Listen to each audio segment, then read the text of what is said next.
وزي ما احنا عارفين ان الموضوع كبير كبير كبير الصراحة يعني.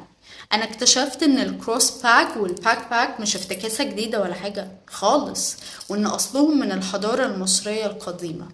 اه يا جدي، حبيبة جدي، حبيبي حبيبي حبيبي الصراحة. شنط الظهر دي بقى اللي احنا كنا بناخدها على ظهرنا ونروح بيها المدرسة وتبقى تقيلة زي الكوبة كده، ولسه لحد النهاردة بنروح بيها الجيم، اصلها من الحضارة المصرية القديمة. طب ايه الدليل؟ ني عنخ اللي كان من كبار الشخصيات في الأسرة السادسة، لما اكتشفوا المقبرة بتاعته في 1894 لقوا تماثيل، منها تمثال لأحد الخدم في المنازل، وكان شايل شنطة كده على ظهره، والشنطة دي فيها شريطين باللون الأبيض عشان يكون سهل عليه إن هو يشيل الشنطة. التمثال ده من الخشب، وتمثال صغنن كده هتلاقوه في المتحف المصري في التحرير.